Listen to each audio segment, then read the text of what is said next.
Hey everybody, welcome back to RPG Imaginings. Today I have for you a sponsored copy of Salvage Union by Leyline Press.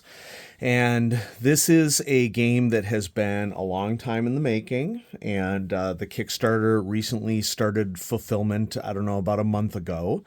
And I was so excited about this game that I had contacted Leyline Press over the last couple months for updates and to request a review copy. And they were kind enough to send me a review copy. And if you're just looking for the TLDR, this is the mech-based role-playing game that I've always wanted.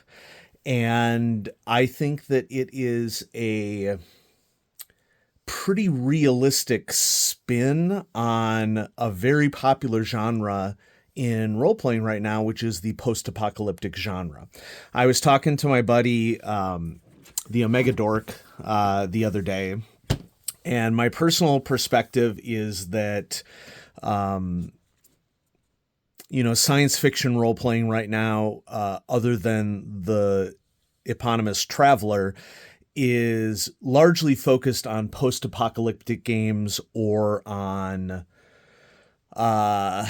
science fiction horror games. But science fiction can be so much broader than those. Now, this is indeed a post-apocalyptic game, but it gets away from a lot of the mutation, zombie, sorts of post-apocalyptic horror that is very, very common out there in the storytelling space. And I'm interested in telling a wide variety of stories. There's nothing inherently wrong with post-apocalyptic storytelling to me, but personally, I'm getting a little tired of it. And so I think that Salvage Union is a really good example of how you can combine essentially two classic genres of science fiction, the exosuit, which arguably first appeared in Starship Troopers by Robert Heinlein, combined with the post-apocalyptic genre, which has been around largely since the Cold War started, we could argue since the atomic bomb became a truly devastating weapon. And so, let's read the back of the book here and get a basic idea, and then we will flip through it so that y'all can see what I'm talking about as to why I think Salvage Union is really the mech game that I've been looking for, because there are other mech-based role-playing games out there. Chiefest among them would probably be BattleTech, the role-playing game. I don't have BattleTech, the role-playing game. I'm sure that the creators at Catalyst, who make Topps Catalyst, who make BattleTech, the miniatures game, play role-playing games. But in flipping through the BattleTech RPG book, it just really doesn't interest me. Part of it is that the world of BattleTech is just a real turnoff to me. I find it boring. I do not find it interesting in any way, shape, or form like I find many other settings. So, Salvage Union is a post-apocalyptic mech tabletop role-playing game. You play as salvager mech pilots who scour the wasteland for salvage in scrap-built mechs. Set in a scarred world ruled by corporations, so we have a little bit of cyberpunk in here as well, whose denizens live in isolated mega settlements known as Arcos. The Corpos control the vast majority of arable land and resources and have a constant hunger for power and control. I think that this is a good take on the post-apocalyptic genre, because generally post-apocalyptic fiction focuses on the consequences of climate change, which, there isn't anything wrong with exploring that inherently. The consequences of human-induced widespread destruction, once again, nothing inherently wrong with that as the cause of a post-apocalyptic setting. And usually when you bring in fallout and radiation, that becomes the cause of mutation and monstrous things happening. But this one is taking on what I think is a much more realistic post-apocalyptic landscape, which is that corporations get so out of control in the world that they have so much of the majority of the resources that everyday people basically eke out a living off of, what they can scrounge up off of the land. And I do not expect that any corporation on Earth would hesitate to create a situation like that. So as salvagers, you have found a way to live your lives outside the bounds of corpo control, roaming the wastes in a vast mech known as a union crawler, which houses your entire community. The scrap you haul back to your union crawler is used to support, sustain, and grow your community and craft new mechs for you and your crew. As you explore the wastelands for scrap, you'll encounter wastelanders, raiders, mutants. Okay, so we do have mutants in here. Biotitans, alien meld, and corpo forces all fighting for survival in this hostile landscape. Will you salvage enough scrap for you and your community to survive in the wastes or fall prey to its dangers? I don't think with a game of this nature, you even need mutants, I don't fault Leyline Press for including mutants in this, but I think it appeals to the segment of the RPG crowd that is really into mutants and biological, physiological pressures on people. I don't think there's anything wrong with that. People like what they like. It just isn't my cup of tea right now. Inside, you'll find all the rules you need to run and play the game for 3 to 6 players, a full scenario, the Downing of the Atikos, a simple D20 variable resolution mechanic powered by the Quest RPG. I'm very excited about this because, you very well could consider Salvage Union to be pretty rules light. Rules to craft and customize your mech from 30 different mech chassis and 150 plus different mech systems and modules. Now, you may not consider that to be rules light, but I think in terms of the overall core of the game, there's going to be some decision making associated with mechs and with union crawlers that treats them more like characters than anything, I would argue.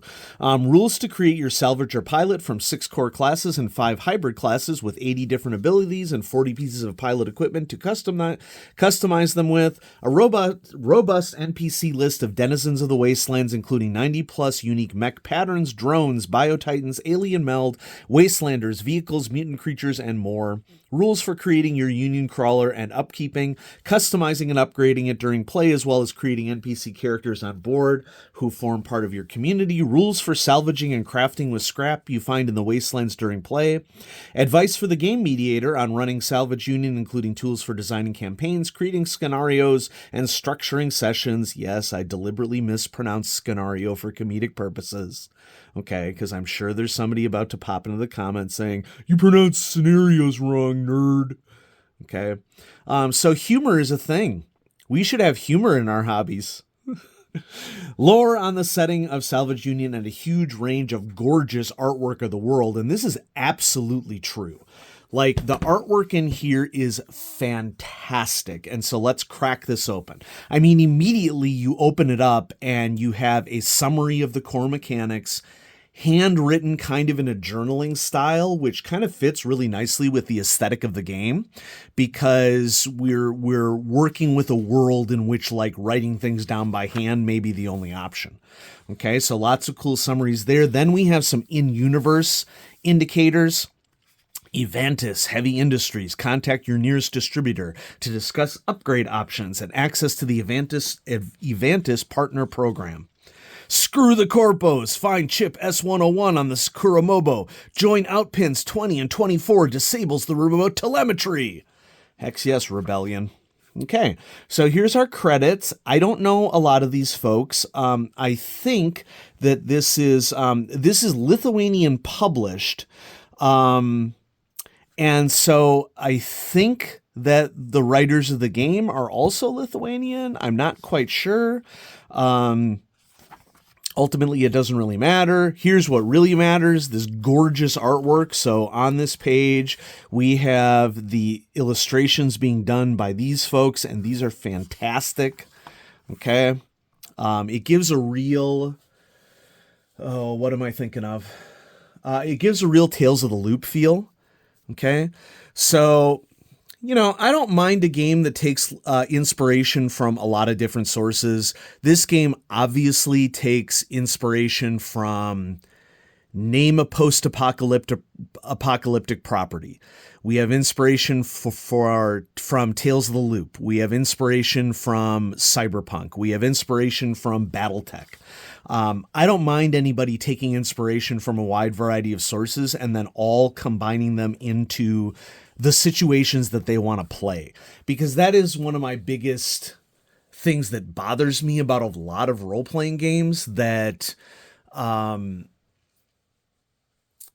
everybody's so careful. And I'm not saying that you should take people's work and claim that it is your own. I want to be very clear about that. But I'm also saying that you can be inspired by things that you are interested in. And I think that this is a really good example of a group of people who are inspired by a lot of things that they are interested in, and they threw them all into one role-playing game and made it very much their own. So, things you need to play, very simple. Notice how there are 3 character sheets for this game: a pilot sheet, a mech sheet, and a union crawler sheet. The union crawler sheet would be shared amongst all the players, but you only need a d20 for this game. All right, another wonderful piece of artwork. The world's a quiet place now. The thrum of a reactor, the hiss of a radio, the whistling of the wind. That's the company I like to keep out in the wastes until you find something worth having. Then all hell breaks loose. Unknown Salvager. They did a really good job using infographics / graphic organizers for creating different dimensions of the design. So here's the graphic organizer that leads you through constructing a pilot. And the next section of the book is all about how abilities work and how they're connected to each other. Here's the character sheet. You print this back to back, and it's a rules-like character sheet for sure, okay, which I appreciate. Then we have character classes. Character classes take up the next 60 or so pages, and everything is arranged in trees that you can choose to participate in, from core abilities to advanced abilities to legendary abilities. And then it shows how you can create hybrid classes as well. So most of these abilities, what I like about them is that they are not super granular, technical video game style abilities. Okay.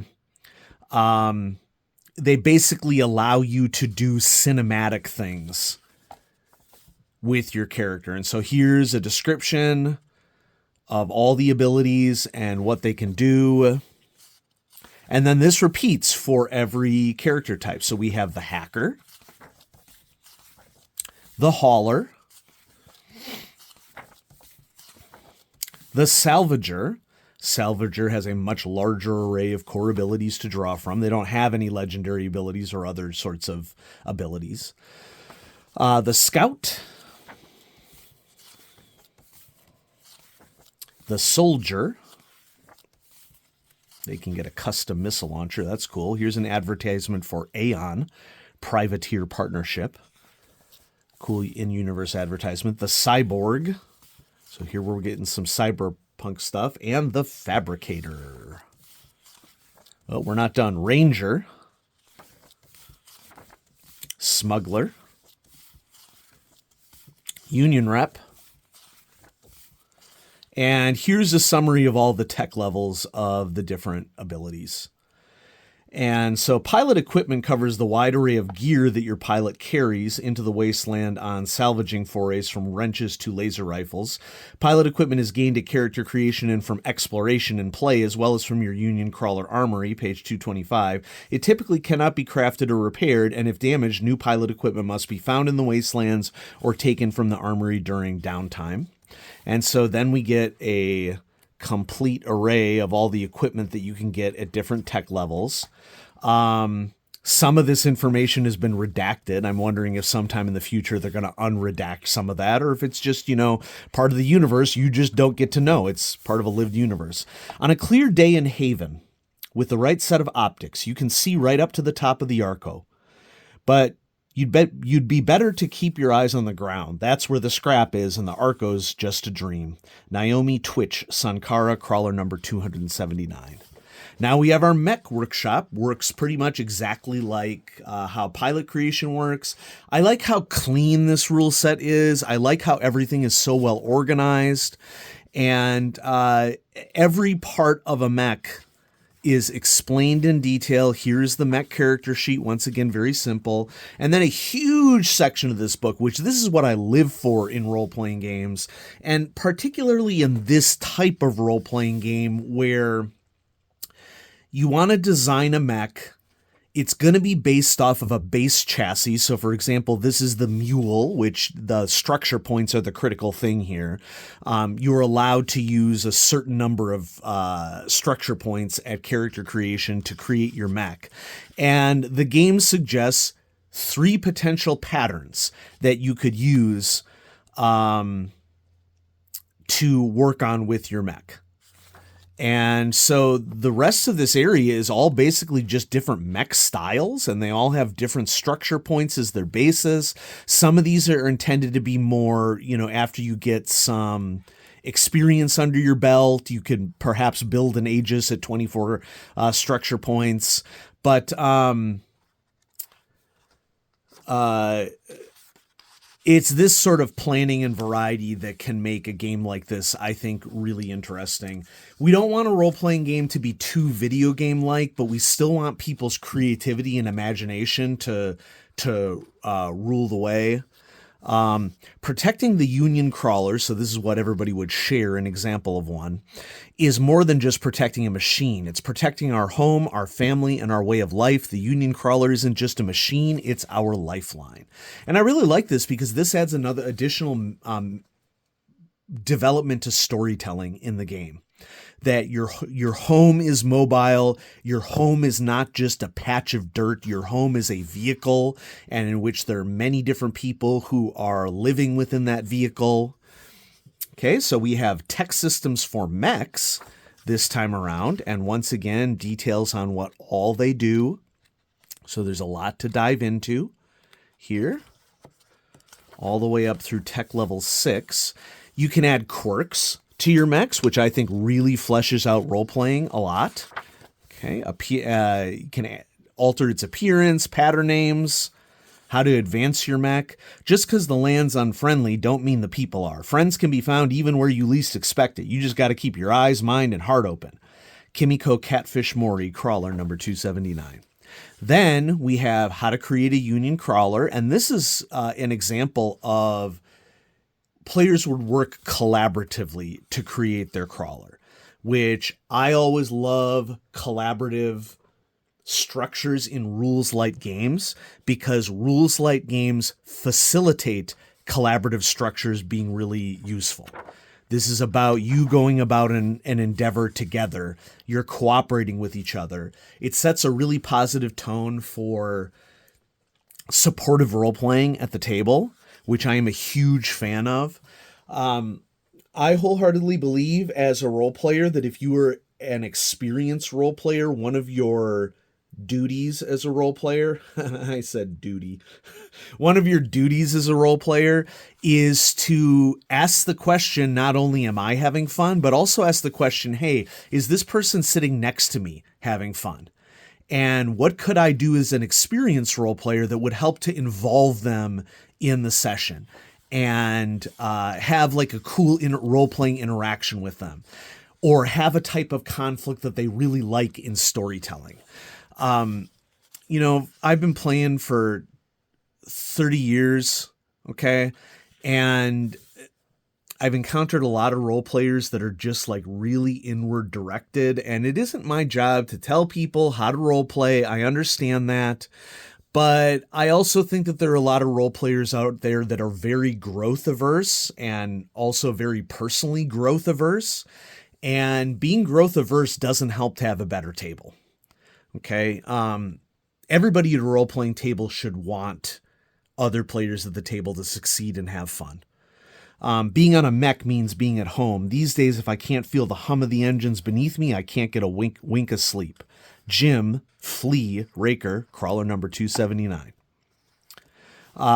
These pieces of artwork are just like a ready state of NPCs that you could have for a crawler. Here's the core rules. Mechanics are super simple. When a player declares an action in the game that has an uncertain, risky, or potentially interesting outcome, they roll a 20-sided die.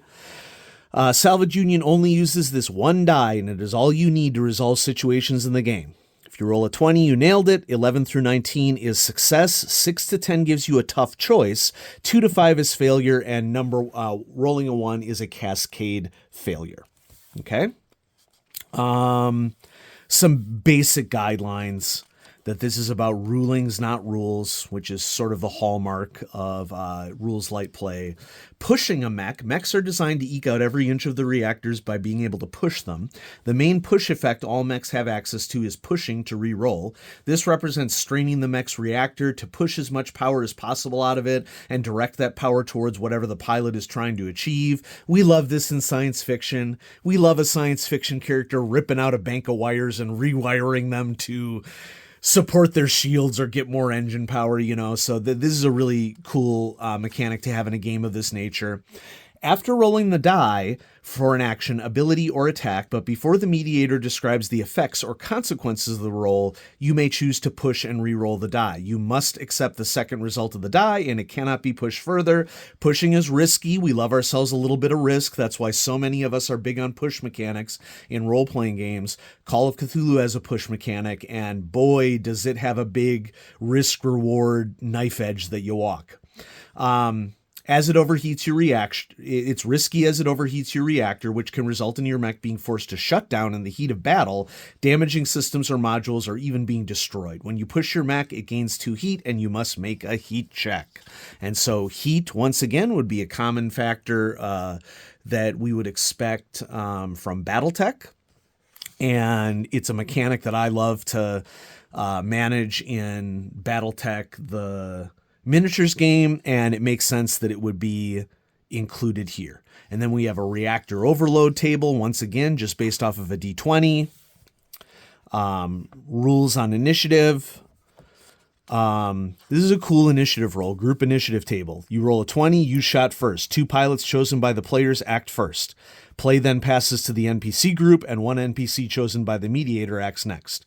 Quick draw, 1 pilot chosen by the players acts first. Play then passes to the NPC group, and 1 NPC chosen by the mediator acts. Wait and see, 1 NPC chosen by the players acts first. Fumble, 1 NPC chosen by the mediator acts first. And then ambush, 2 NPCs chosen by the mediator acts first. Creative take on initiative, has a give and take, simple but powerful. I love it. Movement and range are covered, how to do attacks and damage, critical damage, pilot damage, and that's the core rules, other than this last section, which is just salvaging, like what can you get by searching for junk in the wasteland. Okay, and here's some salvaging abilities. All pilots have the following abilities: area salvage, mech salvage, scrap, repair, patch up, load, mount, craft. That's really cool because it gives everybody a common suite. Omega Dork and I were talking about Traveler the other day, and the design of the character sheet for Traveler kind of bothers us a little bit because it's like you have alphabetical skills, but then there are huge sets of sub-skills. So if you want to roll sensors is under computer use. C. It's not under S for sensors. So we're thinking about rearranging the Traveler character sheet to make it a little bit more user-friendly. And then the other thing that just bothers me about Traveler, and this is one of the very few things that bother me about Traveler. I love Traveler. Traveler can do anything. It's in my top 3 role-playing games of all time. I absolutely love it. But if I were to lay criticism on Traveler, it would be that Traveler seems to be designed from a skill perspective to be run with 4 to 8 players. Okay, if you're running a 2-player game in Traveler, it can really make skill use feel one-dimensional. And I know that there are ways to deal with that at the table. This is just something like that now that we've been running a Traveler game for a long time and have gotten familiar with how the system works. That's an example of something that we want to look into. And one of the things that we might do is just grant basic common 0 abilities to everybody in our small group. We have 2 players in our group. That's it. So that players can feel like that they can influence more of the world themselves without having to rely on NPCs all the time. I mean, there are many ways that you can deal with this in a role-playing game. This is cool. This is like the mule chassis, and it looks like somebody leading a mule. You load 16 tons, and what do you get? 16 tons of salvage. That's what? 16 tons of sweet, tradable salvage. Okay, mediator advice. I'm just going to skip over this section. Okay, denizens of the wasteland. And so this is sort of like our bestiary here. We have some biotitans, which I think is a lot cooler than mutants. This is where you get people who are really into, what's the term for Godzilla-like games? I'm blanking on it right now. It starts with a C. Anyway, post it in the comments. Were you cryptid? No, it's not cryptids.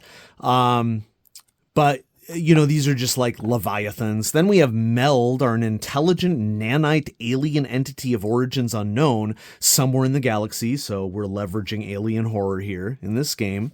They're covering their bases, which, I don't blame them for doing it, but this is probably not the Salvage Union game that I would run, which is fine. Okay. If we turn back here just to what's mentioned about like corpos and wastelanders, there aren't really